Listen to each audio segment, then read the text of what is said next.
ਜਿਹੜਾ ਰਿਵੋਲਟਿੰਗ ਇਨਕਲਾਬੀ centre America 'ਚ ਕਾਇਮ ਹੋਇਆ ਉਹ ਸਿਆਟਲ ਹੋਇਆ।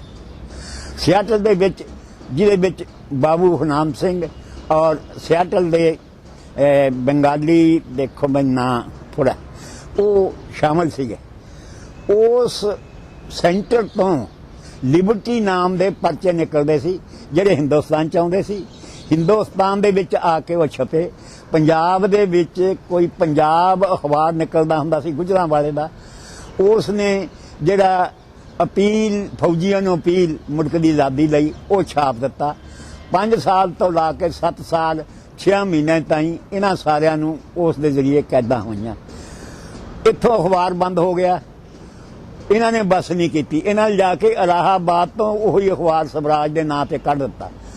ਉਹ ਜਿਹੜਾ ਅਖਬਾਰ ਆ ਉਹਦੇ ਵਿੱਚ 9 ਗ੍ਰਿਫਤਾਰੀਆਂ ਹੋਈਆਂ, ਜਿਨ੍ਹਾਂ 'ਚ 5 ਪੰਜਾਬੀ ਸੀ।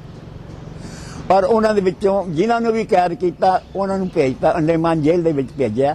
ਇੱਕ ਜਾ ਕੇ ਅੰਡੇਮਾਨ ਜੇਲ੍ਹ ਦੇ ਵਿੱਚ ਸ਼ਹੀਦ ਵੀ ਹੋ ਗਿਆ। ਹੁਣ ਵਕਤ ਆ ਗਿਆ ਪੰਜਾਬ ਦੇ ਵਿੱਚੋਂ ਲੋਕਾਂ ਦੇ ਬਾਹਰ ਜਾਣ ਦਾ। ਅੰਗਰੇਜ਼ਾਂ ਨੇ ਪੰਜਾਬ 'ਚ ਆਉਂਦੇ ਹੀ ਜਿਸ ਤਰ੍ਹਾਂ ਕਿ ਦੂਜਿਆਂ ਸੂਬਿਆਂ ਦੇ ਵਿੱਚ ਵੀ ਹੈ ਬੰਦੋਬਸਤ, ਜ਼ਮੀਨੀ ਬੰਦੋਬਸਤ ਸ਼ੁਰੂ ਕਰ ਦਿੱਤਾ। ਜ਼ਮੀਨੀ ਬੰਦੋਬਸਤ ਕੀ ਸੀ? ਇਸ ਜ਼ਮੀਨ ਦੇ ਉੱਤੇ ਕੁਛ ਇੱਕ ਮਾਲਕੀ ਲੋਕਾਂ ਦੀ ਸੀ, ਆਮ ਪ੍ਰਾਈਵੇਟ ਸੀ। ਬਾਕੀ ਦੀ ਜਿਹੜੀਆਂ ਸ਼ਾਮਲਾਟਾਂ ਪਈਆਂ ਹੁੰਦੀਆਂ ਸੀ, ਚਰਾਗਾਹਾਂ ਪਈਆਂ ਹੁੰਦੀਆਂ ਸੀਗੀਆਂ, ਉਹ ਸਿਸਟਮ ਨੂੰ ਕਿਉਂਕਿ ਮੇਨ ਜ਼ਰੀਆ ਅੰਗਰੇਜ਼ਾਂ ਦਾ ਜ਼ਮੀਨ ਦਾ ਮਾਲੀਆ ਸੀ ਜਦੋਂ ਇੱਥੇ ਆਏ ਆ, ਔਰ ਉਹਦੇ ਨਾਲ ਹੀ ਫਾਈਨੈਂਸ ਆਪਣੇ ਨੂੰ ਵਧਾਉਂਦੇ ਸੀ। ਇਹਨਾਂ ਨੇ ਜਦੋਂ ਉਹ ਕੀਤਾ ਤਾਂ ਚਰਾਗਾਹਾਂ ਵੀ ਮੁੱਕ ਗਈਆਂ, ਕਿਉਂਕਿ ਜਦੋਂ ਬੰਦੋਬਸਤ ਹੁੰਦੀ ਹੈ ਤੇ ਅਸੀਂ ਕਹਿੰਦੇ ਆ ਪਿੰਡ ਦੀ ਸ਼ਾਮਲਾਟ ਪਈ ਹੈ, ਹੋਰ ਜ਼ਮੀਨ ਪਈ ਹੈ। ਦਰਅਸਲ ਉਹ ਜਿਹੜੀ ਜ਼ਮੀਨ ਹੈ ਉਹ ਬੰਦੋਬਸਤ ਦੇ ਵਿੱਚ ਹਿੱਸੇ ਭਰਤੀ ਮਾਲਕਾਂ ਦੇ ਨਾਂ ਚੜ੍ਹ ਜਾਂਦੀ ਹੈ, ਔਰ ਮਾਲਕਾਂ ਦੇ ਉੱਤੇ ਉਹਦਾ ਮਾਲੀਆ ਲੱਗ ਜਾਂਦਾ। ਸਰਕਾਰੀ ਮਾਲੀਆ ਕਾਇਮ ਹੈ, ਸ਼ਾਮਲਾਟ ਪਈ, ਸੋ ਸਾਰਾ ਪਿੰਡ ਉਹਦਾ ਮਾਲੀਆ ਦਿੰਦਾ ਸੀ। ਚਰਾਗਾਹਾਂ ਖਤਮ ਹੋਈਆਂ, ਹੋਰ ਕਈ ਚੀਜ਼ਾਂ ਖਤਮ ਹੋਈਆਂ। ਇਹਨਾਂ ਚੀਜ਼ਾਂ ਨੇ ਵੀ ਰਿਵੋਲਟ ਕੀਤਾ।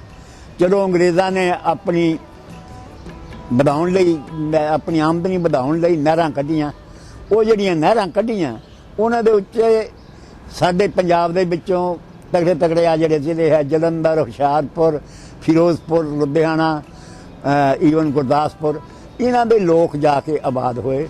ਇਹਨਾਂ ਨੇ ਪਿਛਲੀਆਂ ਜ਼ਮੀਨਾਂ ਵੇਚ ਕੇ ਉਹਨਾਂ ਨੂੰ ਕਰਾਹ ਬਣਾ ਕੇ ਜਦੋਂ ਕੀਤਾ, ਉਦੋਂ ਪਿੱਛੋਂ ਸੰਥਾਲ ਜਿਹੜੇ ਬੰਗਾਲ ਦੇ ਵਿੱਚ ਹੋਏ ਆ ਉਹਨਾਂ ਤੇ ਵੀ ਇਹੀ ਕਰਿਆ ਸੀ, ਜੰਗਲ ਸਾਫ਼ ਕਰਾ ਲਏ, ਸਭ ਕੁਛ ਹੀ ਹੋਇਆ, ਤੁਹਾਨੂੰ ਜ਼ਮੀਨਾਂ ਦੇ ਦਿਆਂਗੇ। ਔਰ ਜ਼ਮੀਨਾਂ ਦੇਣ ਦੀ ਬਜਾਏ ਪਿੱਛੋਂ ਉਹਨਾਂ ਦੀ ਜ਼ਮੀਨਾਂ ਖੋਹ ਕੇ ਤੇ ਨਿਲਾਮ ਕਰਨੀਆਂ ਸ਼ੁਰੂ ਕਰ ਦਿੱਤੀਆਂ। ਸੋ ਅੰਗਰੇਜ਼ਾਂ ਨੇ ਭਾਵੇਂ 2-4 ਸਾਲਾਂ ਦੇ ਵਿੱਚ ਹੀ ਜਿੰਨਾ ਕੁ ਸਰਮਾਇਆ ਲਾਇਆ ਸੀ ਉਦੋਂ ਵੀ ਜ਼ਿਆਦਾ ਕੈਨਾਲ ਕਾਲੋਨੀ ਦੇ ਵਿੱਚੋਂ ਵਸੂਲ ਕਰ ਲਿਆ। ਪਰ ਅਜੇ ਲਾਲਸਾ ਸੀ ਤੇ ਹੁਣ ਇਹਨਾਂ ਕਿਸਾਨਾਂ ਤੋਂ ਜਿਨ੍ਹਾਂ ਤੋਂ ਜ਼ਮੀਨ ਕਰਵਾਈ ਹੈ ਇਹ ਹੌਲੀ ਹੌਲੀ ਲੈ ਕੇ ਤੇ ਨਿਲਾਮ ਕੀਤੀ ਜਾਵੇ ਤੇ ਇਹਦੇ ਪੈਸੇ ਵੱਟ ਕੇ ਵੀ ਇੰਗਲੈਂਡ ਭੇਜੇ ਜਾਣ। ਸੋ ਪਗੜੀ ਸੰਭਾਲੋ ਜੱਟਾਂ ਦੀ ਮੂਵਮੈਂਟ ਜਿਹੜੀ ਹੈ ਉਹ ਉਸ ਵੇਲੇ ਕਾਇਮ ਹੋਈ, ਔਰ ਇਹਦਾ ਅਸਰ ਜਿਹੜਾ ਇਹ ਸੀ। ਹੁਣ ਪੰਜਾਬ ਦੇ ਸਾਹਮਣੇ 2 ਹੀ ਗੱਲਾਂ ਆ ਗਈਆਂ। ਇੱਕ, ਪੰਜਾਬੀ ਫੌਜ 'ਚ ਭਰਤੀ ਹੁੰਦਾ 70 ਰੁਪਏ ਤੋਂ 13 ਰੁਪਏ ਮਾਹਵਾਰ ਤਨਖਾਹ ਸੀ, ਉਹਦੇ ਨਾਲ ਤਾਂ ਉਹਦਾ ਗੁਜ਼ਾਰਾ ਹੁੰਦਾ ਹੀ ਨਹੀਂ ਸੀ। ਇੱਕ ਦਰਮਿਆਨ ਦੇ ਵਿੱਚ ਜਮਾਤ ਕਾਇਮ ਹੋਈ ਹੈ ਉਸ ਵੇਲੇ, ਜਿਹੜੀ ਕਿ ਅੰਗਰੇਜ਼ੀ ਮਾਲ ਨੂੰ ਲਿਆਉਂਦੀ ਸੀ ਔਰ ਲੋਕਾਂ ਦੇ ਵਿੱਚ ਲਿਆ ਕੇ ਤਕਸੀਮ ਕਰਦੀ ਸੀ। ਇੱਥੇ ਦਾ ਕੱਚਾ ਮਾਲ ਜਿਹੜਾ ਉਸ ਨੂੰ ਇਕੱਠਾ ਕਰਕੇ ਕਰਾਚੀ ਦੀ ਬੰਦਰਗਾਹ ਜ਼ਰੀਏ ਇੰਗਲੈਂਡ ਨੂੰ ਭੇਜਦੀ ਸੀ। ਉਹ ਸੀ ਮਹਾਜਨ ਦੀ ਜਮਾਤ। ਉਹਨਾਂ ਨੇ ਸਾਹੂਕਾਰਾ ਕਰਨਾ ਸ਼ੁਰੂ ਕੀਤਾ। ਜਦੋਂ ਮਾਲੀਆ ਨਾ ਤਰਨਾ ਤਾਂ ਅਸੀਂ ਸਾਹੂਕਾਰਾਂ ਦੇ ਕੋਲੋਂ ਆਪਣੀ ਜ਼ਮੀਨ ਗਿਰਵੀ ਕਰਕੇ ਤੇ ਬੁੱਤਾ ਪੂਰਾ ਕਰਨਾ ਸ਼ੁਰੂ ਕੀਤਾ। ਪੰਜਾਬ ਦੀ ਸਥਿਤੀ ਇਸ ਤਰ੍ਹਾਂ ਦੀ ਹੋ ਗਈ ਕਿ ਇੱਕ ਪਾਸੇ ਭਾਰੀ ਬੋਝ ਉਸ ਕਰਜ਼ੇ ਦਾ ਹੋ ਗਿਆ ਸਿਰ ਦੇ ਉੱਤੇ, ਦੂਜੇ ਪਾਸੇ ਇੱਥੇ ਪਲੇਗ ਕਹਿਤ ਉਸ ਜ਼ਮਾਨੇ ਵਿੱਚ ਬੜੇ ਪਏ, ਪਿਛਲੀਆਂ ਜ਼ਮੀਨਾਂ ਵੇਚ ਦਿੱਤੀਆਂ। ਸੋ ਉਦੋਂ ਰਿਵੋਲਟ ਸ਼ੁਰੂ ਹੋਏ। ਉਸ ਵੇਲੇ ਵੀ ਸਿਆਟਲ ਦੇ ਕੇਂਦਰ ਜਿਹੜਾ ਅਮਰੀਕਾ 'ਚ ਕਾਇਮ ਹੋਇਆ ਸੀ, ਇਹਨਾਂ ਨੂੰ ਲਿਬਰਟੀ ਦੇ ਜਿਹੜੇ ਹੈਗੇ ਪੈਂਫਲੇਟ ਉਹ ਆਉਂਦੇ ਰਹੇ। ਔਰ ਸਰਦਾਰ ਹਰਚੰਦ ਸਿੰਘ ਜਿਹੜੇ ਕਿ ਲੈਲਪੁਰੀ ਕਰਕੇ ਜਾਣੇ ਜਾਂਦੇ ਆ, ਉਹ ਇਸ ਦੇ ਸੈਂਟਰ ਸੀਗੇ ਜਿੱਥੇ ਆਉਂਦੇ ਸੀ ਸਭ ਕੁਝ। ਸੋ ਮਾਸਟਰ ਚਤਰ ਸਿੰਘ ਜਿਨ੍ਹਾਂ ਨੇ ਅੰਮ੍ਰਿਤਸਰ ਖਾਲਸਾ ਕਾਲਜ ਦੇ ਇੱਕ ਅੰਗਰੇਜ਼ ਆਫੀਸਰ 'ਤੇ ਹਮਲਾ ਕੀਤਾ ਸੀਗਾ, ਉਹਨੂੰ ਫੱਟੜ ਕੀਤਾ ਸੀ, ਉਹ ਵੀ ਇਸ ਲਹਿਰ ਦੇ ਇੱਕ ਹਿੱਸੇਦਾਰ ਸੀ। ਪੰਜਾਬੀਆਂ ਦੇ ਸਾਹਮਣੇ ਦੋ ਹੀ ਕਿੱਤੇ ਆ ਗਏ, ਜਾਂ ਫੌਜ 'ਚ ਭਰਤੀ ਹੋ ਜਾਓ, ਬਾਹਰ ਨੂੰ ਚਲੇ ਜਾਓ। ਦੂਜੇ ਜਿਹੜੇ ਆ ਉਹਨਾਂ ਨੇ ਮਲਾਇਆ, ਚੀਨ ਦੇ ਵਿੱਚ ਜਾ ਕੇ ਨੌਕਰੀਆਂ ਕਰਨੀਆਂ ਸ਼ੁਰੂ। ਇੱਥੇ ਨਾ ਜ਼ਿਆਦਾ ਸੀ।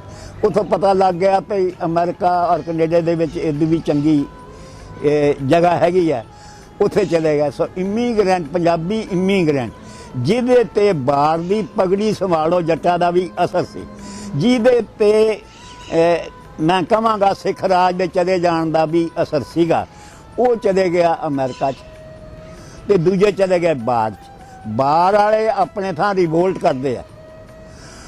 ਅਮਰੀਕਾ ਜਿਹੜੇ ਗਏ ਆ ਉਹਨਾਂ ਨੂੰ ਮੈਂ ਇਹ ਨਹੀਂ ਕਹਿੰਦਾ ਕਿ ਜਾਂਦੇ ਹੋ ਕੀ, ਆਖਰਕਾਰ ਤਾਂ ਉੱਥੇ ਦੇ ਡੈਮੋਕ੍ਰੈਟਿਕ ਪ੍ਰੋਸੈਸ ਜਿਹੜਾ ਅਮਰੀਕਾ ਦੇ ਵੀ ਹੈ ਉਹਦਾ ਅਸਰ ਹੋਇਆ। ਤੇ ਇੱਥੇ ਲੋਕ ਗਵਰਨਮੈਂਟ ਚੁਣਦੇ ਆ ਔਰ ਲੋਕਾਂ ਦਾ ਜਿਹੜਾ ਹੈਗਾ ਚੁਣਿਆ ਨੁਮਾਇੰਦਾ ਉਹ ਰਾਜ ਕਰਦਾ। ਸਾਡੇ ਮੁਲਕ ਦੇ ਉੱਤੇ ਆਜ਼ਾਦ ਲੋਕ ਆ, ਇਹਨਾਂ ਨੇ ਆਜ਼ਾਦੀ ਹਾਸਲ ਕੀਤੀ ਅੰਗਰੇਜ਼ਾਂ ਤੋਂ।